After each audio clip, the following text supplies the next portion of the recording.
سوچیں ذرا دنیا کے سب سے بڑے صحرا کے بارے میں۔ کیا ہو اگر میں آپ کو بتاؤں کہ اس کی ریت کے نیچے ایک ایسا راز دفن ہے جو انسانی تاریخ کی پوری کتاب کو شاید دوبارہ لکھنے پر مجبور کر دے۔ یہ کہانی ہے ایک گمشدہ ورثے کی، ایک ایسی دنیا کی جس کے وجود کا ہم نے کبھی تصور بھی نہیں کیا تھا۔ چلیں آج ہم مل کر اس راز سے پردہ اٹھاتے ہیں۔ جب ہم صحرائے اعظم کا نام سنتے ہیں تو ذہن میں کیا آتا ہے؟ غالباً یہی منظر ہے نا؟ میلوں تک پھیلی ہوئی بے رحم دھوپ، خشک چٹے پہاڑ اور ایک ایسی خاموشی جہاں زندگی کا نام و نشان تک نہ ہو۔ یہ جنوب مغربی لیبیا کے تدرارت اکاکس پہاڑ ہیں، ایک ایسی جگہ جو دیکھنے میں زندگی کی بالکل ضد لگتی ہے۔ لیکن کیا ہو اگر یہ صحرا ہمیشہ سے ایسا تھا ہی نہیں؟ کیا ہو اگر یہ جگہ کبھی ایک سرسبز و شاداب جنت رہی ہو؟ ایک ایسی جگہ جہاں دریا بہتے تھے، جھیلیں چمکتی تھیں اور گھاس کے میدانوں میں جنگلی حیات گھومتی پھرتی تھیں۔ یہی وہ سوال ہے جو ہمیں ہزاروں سال پیچھے ماضی کے ایک ناقابل یقین سفر پر لے جا رہا ہے۔ سائنسدان اسے ایک خاص نام دیتے ہیں، افریقی مرطوب دور، یا آسان لفظوں میں کہیں تو سرسبز صحرا۔ ذرا اس ٹائم لائن پر نظر ڈالیں۔ یہ کہانی شروع ہوتی ہے کوئی 14,000 سال پہلے، جب موسم نے اچانک کروٹ لی اور بارشیں لوٹ آئیں۔ 10,000 سال پہلے تک انسانوں نے یہاں اپنے گھر بسا لیے تھے۔ پھر 7,000 سال پہلے یہ جگہ مویشی پالنے والوں سے بھری پڑی تھی۔ اور پھر صرف چند ہزار سالوں کے اندر اندر سب کچھ بدل گیا۔ 5,000 سال پہلے ریت واپس آ گئی اور یہ سرسبز جنت ایک بار پھر وہی صحرا بن گئی جسے ہم آج جانتے ہیں۔ تو سوال یہ ہے کہ اس سرسبز دنیا کے ثبوت آخر ہیں کہاں؟ اچھا، اس کے لیے ہمیں چلنا پڑے گا لیبیا کے ایک بہت ہی دور دراز کونے میں، ایک پتھریلی پناہ گاہ کے اندر جو ایک حقیقی ٹائم کیپسول ثابت ہوئی۔ جی ہاں، یہ ہے تاکاکوری کی وہ پتھریلی پناہ گاہ۔ یہیں پر ماہرین آثار قدیمہ کو 15 قدیم انسانوں کی باقیات ملی جو ہزاروں سالوں سے اس خشک ماحول میں حیرت انگیز طور پر محفوظ تھیں۔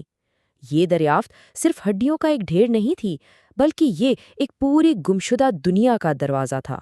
ان باقیات میں سے دو تو کچھ خاص ہی تھیں، دو خواتین جن کے جسم صحرا کی خشک ہوا نے خود ہی ممیفائی کر دیے تھے، اور ان کی عمر پورے 7,000 سال۔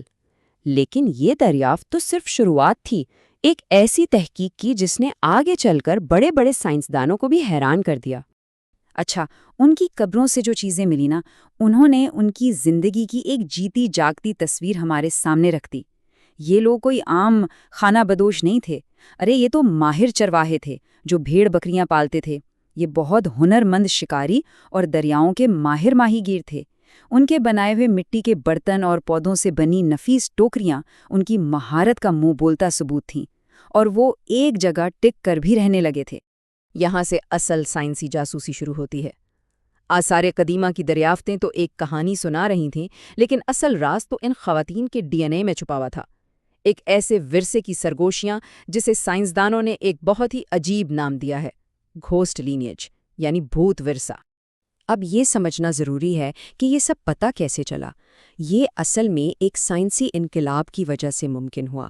دیکھیں، پہلے سائنسدان صرف مائٹوکونڈریل ڈی این اے کا مطالعہ کر سکتے تھے، جو ہمیں صرف ماں کی طرف سے ملتا ہے۔ یہ ایسا ہی ہے جیسے آپ کسی کتاب کا صرف ایک باب پڑھ لیں۔ لیکن اب فل جینوم سیکوینسنگ کی بدولت ہم پورا جینیاتی بلو پرنٹ پڑھ سکتے ہیں، یعنی اب ہم پوری کتاب کو شروع سے آخر تک پڑھ سکتے ہیں، اور اس نے کہانی کو پوری طرح سے بدل کر رکھ دیا۔ تو جب پوری کتاب پڑھی گئی تو جو نتیجہ سامنے آیا وہ بالکل ہوش اڑا دینے والا تھا۔ یہ خواتین ایک گھوسٹ پاپولیشن، یعنی ایک بھوت آبادی سے تعلق رکھتی تھیں۔ یہ اصطلاح ایک ایسے انسانی گروہ کے لیے استعمال ہوتی ہے جس کا وجود پہلے صرف جدید انسانوں میں ملنے والے ہلکے پھلکے جینیاتی نشانات سے معلوم تھا، لیکن جن کی جسمانی باقیات کبھی نہیں ملی تھیں آج تک۔ اور یہاں پر کہانی ایک ایسا موڑ لیتی ہے جس کا کسی نے سوچا بھی نہیں تھا۔ ڈی این اے نے بتایا کہ یہ گروہ جب باقی افریقی آبادیوں سے الگ ہوا تو اس کے بعد 50,000 سال، جی ہاں 50,000 سال تک یہ جینیاتی طور پر بالکل اکیلا رہا۔ ذرا اس عدد کے بارے میں سوچیں، یہ انسانی زراعت کی پوری تاریخ سے 5 گنا زیادہ لمبا عرصہ ہے۔ یہ تو ناقابل تصور ہے۔ اس تحقیق کے ایک بڑے سائنسدان ہیں یوہانس کراؤس سے۔ انہوں نے جو کہا نا وہ اس دریافت کی اہمیت کو بالکل واضح کر دیتا ہے۔ انہوں نے کہا یہ لوگ زندہ فاسلز کی طرح تھے۔ اگر کوئی مجھے بتاتا کہ یہ ڈی این اے 40,000 سال پرانا ہے تو میں آنکھیں بند کر کے یقین کر لیتا۔ اس سے آپ اندازہ لگا سکتے ہیں کہ یہ دریافت کتنی بڑی تھی۔ تو ٹھیک ہے، یہ سب بہت حیران کرنے، لیکن اس کا مطلب کیا ہے؟ یہ ہماری انسانی تاریخ کے بارے میں جو ہم جانتے ہیں اسے کیسے بدلتا ہے؟ اصل میں یہ ایک بالکل نئی انسانی کہانی کی شروعات ہے۔ دیکھیں، اب تک ہمارا خیال یہ تھا، سائنسدان یہ مانتے تھے کہ سرسبز صحارا ایک قسم کی بزی ہائی وے تھی، ایک ایسی راہداری جہاں شمالی اور جنوبی افریقہ کے لوگ آرام سے آتے جاتے تھے، ایک دوسرے سے ملتے تھے اور ان کے جینز آپس میں گھل مل جاتے تھے۔ لیکن تاکارکوری کی یہ تنہا آبادی ہمیں بتاتی ہے کہ انہوں نے جانور پالنے کا خیال اپنے پڑوسیوں سے سیکھا تو ضرور، مگر ان کے ساتھ کھلنے ملنے کے بغیر۔ یہ بالکل ایسا ہے جیسے آپ نے کوئی نیا ایپ استعمال کرنا سیکھ لیا ہو بغیر اس کے بنانے والے سے ملے۔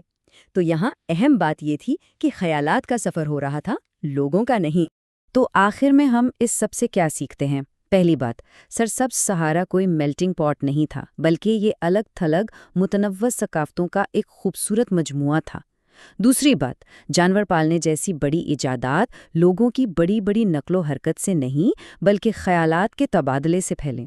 اور سب سے اہم بات، یہ ہمیں بتاتا ہے کہ افریقہ کی انسانی تاریخ ہماری سوچ سے کہیں زیادہ پیچیدہ اور دلچسپ ہے۔ اور آخر میں یہ دریافت ایک اور شاید اس سے بھی بڑے راز کو جنم دیتی ہے۔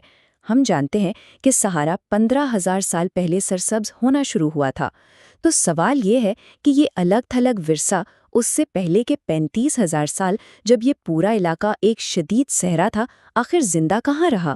یہ وہ سوال ہے جو اب سائنسدانوں کے ذہنوں میں گونج رہا ہے، اور یہ ہمیں یاد دلاتا ہے کہ ریت کے نیچے ابھی اور بھی بہت سی کہانیاں دفن ہیں۔